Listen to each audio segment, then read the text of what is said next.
नमस्कार साथियों, आशा करता हूँ आप सब कुशल मंगल होंगे। विशेष आज का वीडियो बनाने का मुख्य उद्देश्य कि हमारे जो पैरामिलिट्री सीएपीएफ परिवार के लिए हम कल्याण बोर्ड की मांग करते हैं, लेकिन एक्चुअली में देखा जाए तो हमारा कल्याण बोर्ड गठित भारत सरकार की ओर से गृह मंत्रालय के आदेश से जो वार्ड एक बन रखा है, तो वार्ड में हमारे जो ऑन जॉब जो कार्यरत अधिकारी है उनको ये जिम्मेदारी दी है। तो मैं खास करके उनके सभी हमारे अधिकारी साहब को रिक्वेस्ट करता हूँ, हमारे सभी सेवानिवृत्त जवान और शहीद परिवार के लिए की तरफ से, कि अगर आपको ये मौका मिला है, अवसर मिला है और आप भली भांति हमारे पैरामिलिट्री परिवार की दुख तकलीफ समस्या को जानते हो,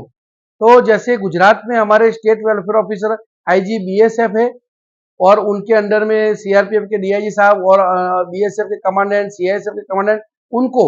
जो 33 डिस्ट्रिक्ट है उसका डिस्ट्रीब्यूशन किया है, उनको वहां की जिम्मेदारी दी है। तो वो 3-3 महीने में, हर महीने में 3 महीने प्रत्येक तो मीटिंग लेते हैं, समस्या सुनते हैं और उनकी तरफ से जो भी सुझाव आते हैं और समस्या आती है उनका वो निवारण करके देते हैं। तो उसी तरह हमारे भारत के कई विस्तार के राज्यों के हमारे पैरामिलिट्री सदस्यों से बातचीत हुआ, तो उन्होंने बोला हमारे वहां नहीं चल रहा है। मैं यहाँ पर एक एग्जाम्पल दे रहा हूँ कि वहां पर जो पंजाब से बात सामने आई है फिरोजपुर की, वहां पहले मीटिंग ली जा रही थी, लेकिन आज की तारीख में वहां पर मीटिंग कुछ ली नहीं जा रही, तो वहां भी वेलफेयर ऑफिसर बना रखे। तो मैं खास करके सबसे निवेदन करता हूँ, प्रार्थना करता हूँ, शॉर्ट में कहना चाहूंगा कि जितने भी हमारे अधिकारी है, स्टेट वेलफेयर ऑफिसर जितने भी है, वो खास करके इसमें इंटरेस्ट ले और उनको एक सुवर्ण भगवान ने एक अवसर प्रदान किया है। तो आप हमारे अधिकारी हो तो आपके माध्यम से, आप भली बातें जानते हो, तो गेट के पास ही या तो ऑफिस बनाया जाए और जो सरकार ने और जो वार्ड के जो नीति नियम है उसके अकॉर्डिंग 3 महीने में मीटिंग जो लेना है, तो संभव हो आप कोशिश किया जाए कि हमारे जवानों, हमारा ही परिवार है, हम ही पैरामिलिट्री से आए, तो हमारे खास करके जो डीआईजी लेवल के जो अधिकारी है खास करके वो तो भली बात ही जानते हैं, तो उनसे खास रिक्वेस्ट है आप सब हमारे जो पैरामिलिट्री का जिनका जन्म ही पैरामिलिट्री में हुआ है, मैं आईपीएस अधिकारी की तो बात नहीं कर रहा हूँ क्योंकि वो तो अंतराल में आते हैं जाते रहते हैं, लेकिन परमानेंट हमारे ज्यादातर बीएसएफ की बात करो तो डीआईजी तक तो सभी हमारे फोर्स के ही है। तो मैं खास हमारे अधिकारी साहब को विनती प्रार्थना करता हूँ कि संभव हो तो एक ऑफिस भी गेट के पास अलग से बनाया जाए, क्योंकि हमारे जो ऑन जॉब वाले अधिकारी है वो इनको अटेंड कर नहीं पाते, क्योंकि उनके पास ही ऑलरेडी कई तरह के काम होते हैं और हम जब सेवारत थे तभी हमने देखा भी है। तो मैं या तो फिर ऑप्शन दिया जाए, उनके तरफ से लेटर लिखा जाए कि हम लोगों के पास बहुत सारा काम है, इस करके हम ये वार्ड नहीं कर सकते, हमारे जो सेवानिवृत्त और शहीद परिवार है उनके लिए ठीक से काम नहीं हो रहा है। तो उस तरह या तो लेटर मंत्रालय में जाए ताकि जो आर्मी के जो रिटायर्ड और उनका जो कल्याण बोर्ड है उसी की तरह हमारा भी कल्याण बोर्ड बने। नहीं तो फिर मैं अगर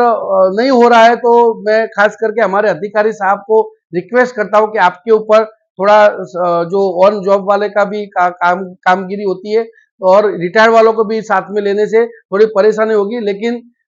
हमारे परिवार की बात है तो आप लोग जरूर जो जो राज्य में जो जो है, और खास करके विशेष यहाँ पर कोई एसोसिएशन की जरूरत नहीं है, आपके पास ऑलरेडी डेटा है। अगर एमएचए में जितनी भी हमारी फोर्स है सीजो में, वहां पर कितने सेवानिवृत्त जवान हुआ उनका एक स्टेट वेलफेयर ऑफिसर के पास सारा लिस्ट आ जाए और उनको वहां पर मैसेज किया जाए। यहाँ पर कहीं जगह एसोसिएशन बनी है, कहीं नहीं बनी है। गुजरात में अच्छी बात है कि सब डिस्ट्रिक्ट वाइज एक एसोसिएशन बनी है, ऐसी हर जगह जहां होगी वहां हो रहा होगा, लेकिन जहां पर नहीं हो रहा वहां पर ये हमारे स्टेट वेलफेयर ऑफिसर खास करके इस दिशा में खास गंभीरता से ध्यान लिया जाए और जितनी भी हो सके संभव ये मीटिंग का आयोजन हो, ताकि हमारे जो शहीद परिवार जिनको लिखना भी नहीं आता, ऐसे परिवार कई है जिनका दुख तकलीफ सॉल्व कर सकेंगे। हमारे गुजरात के कई एग्जाम्पल देने जाए तो 5 साल से एक आईटीबीपी की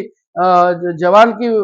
माताजी थी, उनका 5 वो बेटा शहीद हो गया था, 5 साल से उनका पेंशन शुरू नहीं हो रहा था। 5 साल के बाद संगठन वहां पर गया, वो देखा और उसकी दिल्ली में जाके उसका प्रेजेंटेशन जो भी कागज कार्रवाई था वो किया, उसके बाद उस माताजी का पेंशन हुआ। लेकिन ये काम ये एसोसिएशन ठीक है, लेकिन अगर सरकार ने अगर वार्ड के तौर पे अधिकारी को अपॉइंटमेंट कर दिया है, तो अधिकारी साहब को मेरी खास विनती है, प्रार्थना है कि आप इसकी गंभीरता से देखते हुए जब तक सरकार की तरफ से, भारत सरकार की तरफ से आर्मी की तरह ही हमारा कल्याण बोर्ड ना बन जाए, तब तक आप इसमें इंटरेस्ट लेके कोई एसओ आप ना बैठो तो कोई बात नहीं, कोई भी गेट के पास या कोई भी ऐसी पर्टिकुलर जगह बनाया जाए ताकि जो गेट पे, जो मेन गेट पे एंटर होते ही जो वहां पर गार्ड कमांडर बैठता है उसको पता हो कि भाई ये शहीद परिवार की बहन आई है, सेवानिवृत्त जवान आया, इसकी समस्या हेतु मैं वहां पर भेजू। बंदा घूमता है कैंप में वापस चला जाता है, उसका काम नहीं होता अकेला अकेला आने से। तो ये जो समस्या है बहुत ही जटिल समस्या है, गंभीर समस्या है। इसका निवारण हेतु मैं अधिकारी साहब को खास विनती करता हूं, एक तो समय समय पर मीटिंग लिया जाए और विशेष करके उसकी पर्टिकुलर डिस्ट्रिक्ट वेलफेयर ऑफिसर हो या स्टेट वेलफेयर, उसकी एक अलग से ऑफिस हो, निर्धारित किया जाए। जय हिंद, जय भारत।